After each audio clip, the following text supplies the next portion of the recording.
The Circle of Svaroh spins from Kolyada to Kolyada. The circle of rituals ends, and everything starts from the beginning, with no end in sight. If you ask the majority of people today what is Nativity, the answer will be only one: Nativity of Christ. And few people are concerned about the fact that Nativity of Christ or Christmas coincides with the astronomical increase in the length of a day. Similarly, few people know that this refers to the Nativity of the Sun.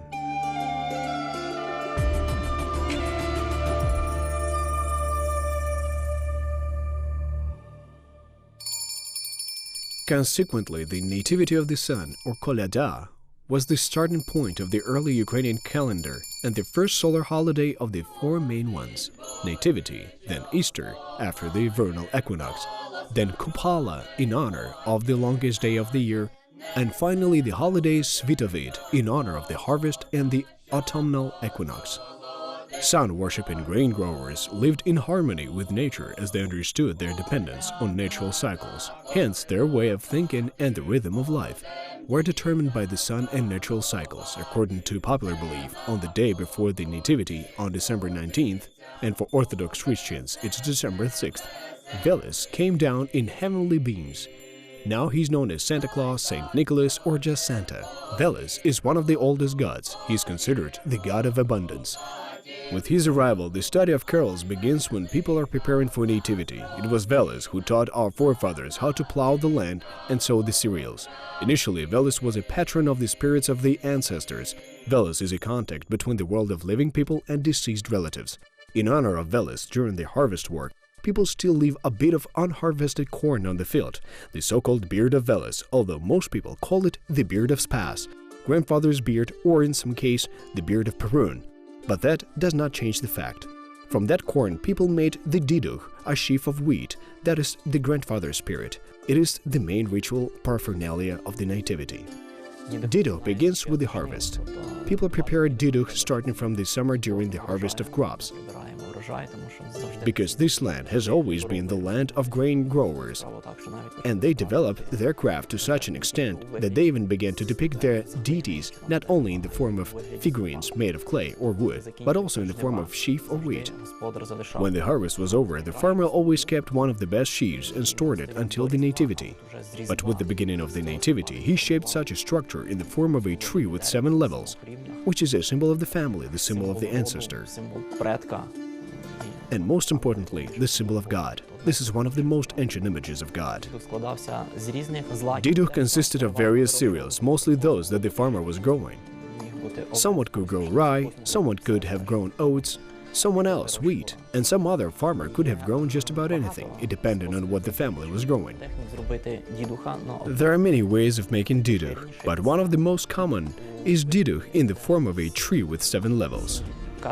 It is said that Didukh can have 7 spikelets in the branch and 12 branches with 7 spikelets each. The most popular canon is 7 levels, representing 7 generations of the family. The fact sim in Ukrainian means 7, hence the word simya, which means family.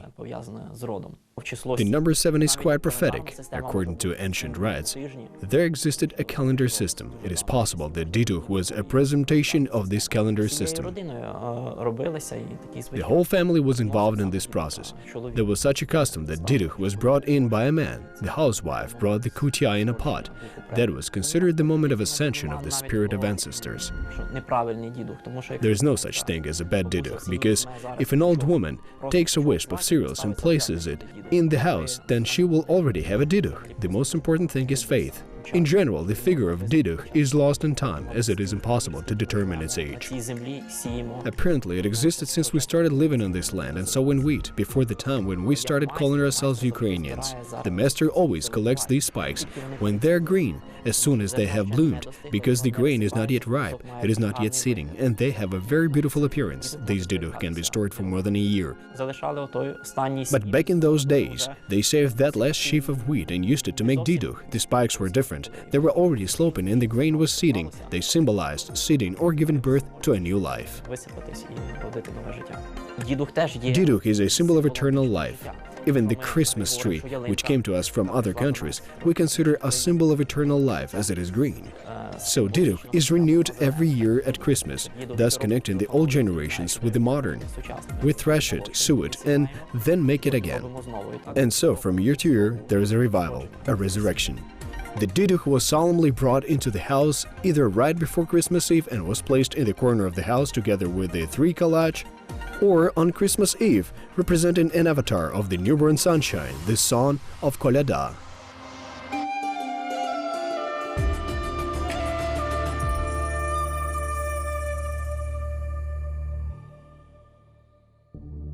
The pre-Christian ideas about the creation of the world and the organization of space are also reflected in such nativity paraphernalia as the spider that weaves the world, the image of the universe.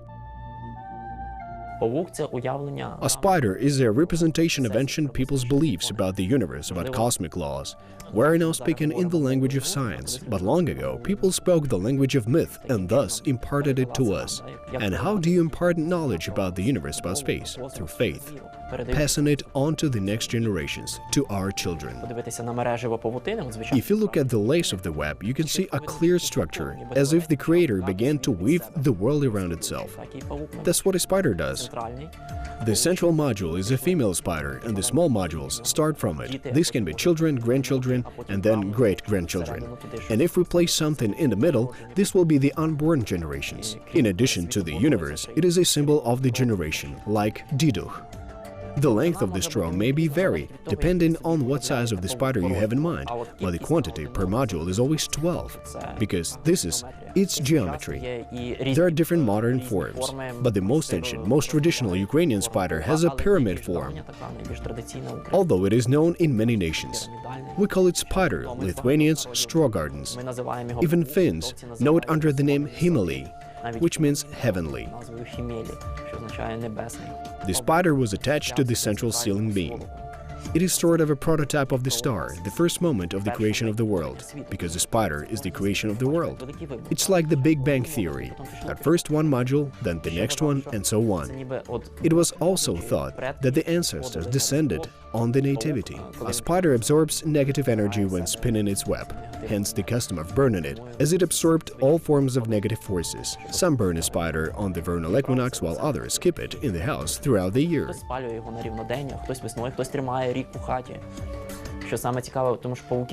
Spiders were made not only for the nativity, but also for weddings, for the birth of a child. For these spiders were often hung over a cradle. This is one of the oldest straw crafts, both mysterious and infinitely exquisite. The clear harmony of shapes and movements is intended to protect the house and its owner, absorbing all the negative things in the web of its design, all the things which could interfere with the happy life of the family.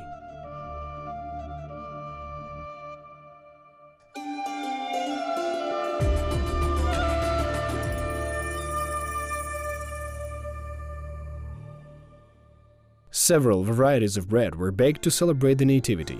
It could be both usual bread eaten at dinner and the ritual bread that was preserved throughout the holiday season. Bread for cattle was baked separately because it was believed that on this day they speak with the Lord.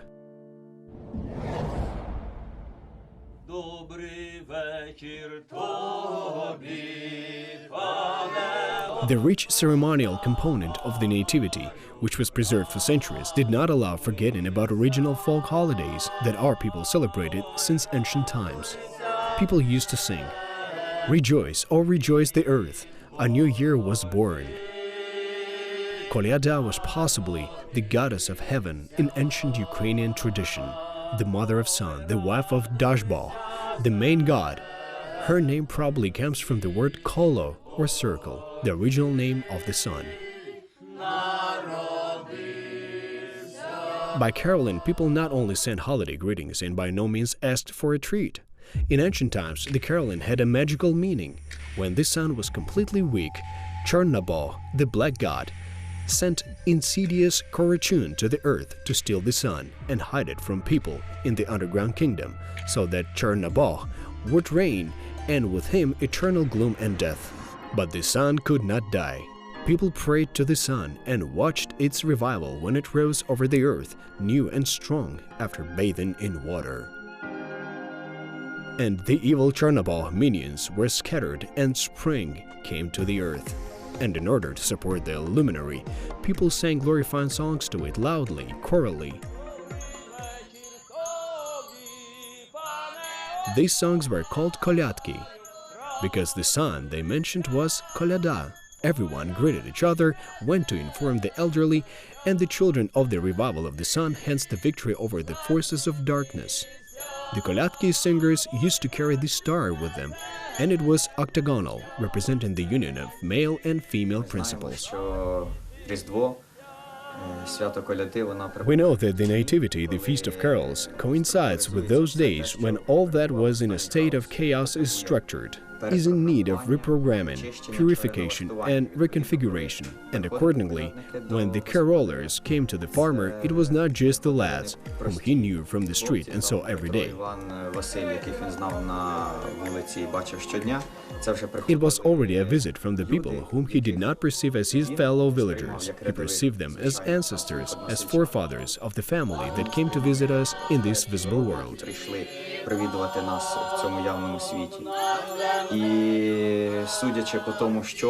And judging by the fact of what they sang, how they sang it, and what science space provided, he could prophesy what would happen during that year at which this musical verbal magic was targeted.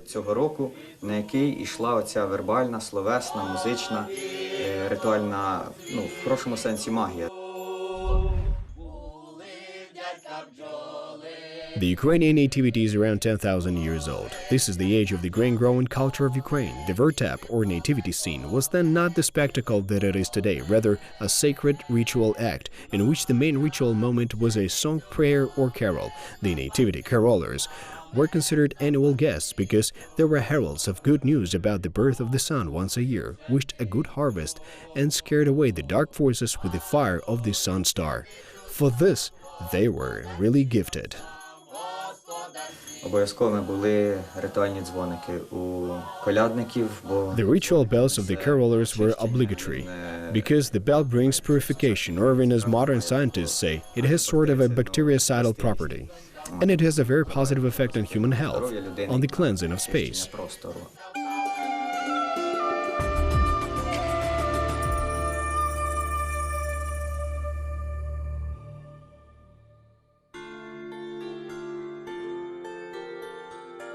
Nativity Eve is the culmination of the Nativity. On the day before the Holy Dinner, it was strictly forbidden to quarrel and to use foul language. At first, the supper was supposed to be offered to pets who, moreover, could speak on this evening, according to the belief, and also to the wolf and frost, so that they would come then and when they were not invited.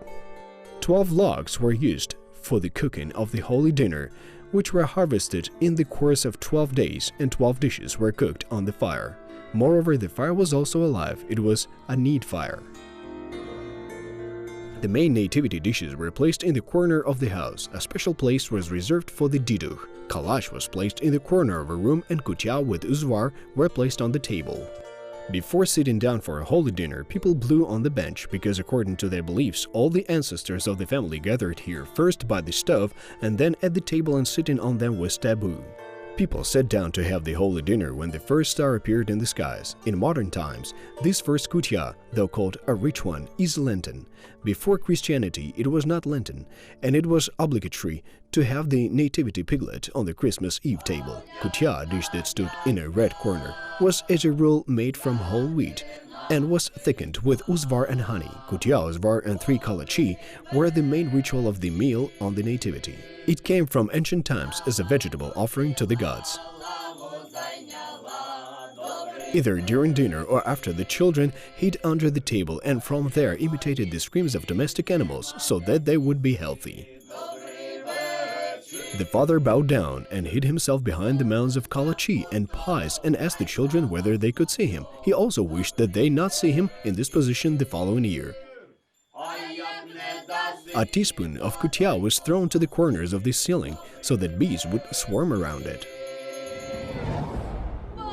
Christmas Eve was filled with miracles, and voices of carollers were heard from every house, inspiring themselves and the surrounding space and people to live in peace and harmony in their homes. Так, від року до року, від коляди до коляди, і, як кажуть, Thus, from year to year, from Kolyada to Kolyada, or as the carollers sang, from year to year, as long as the Lord allows.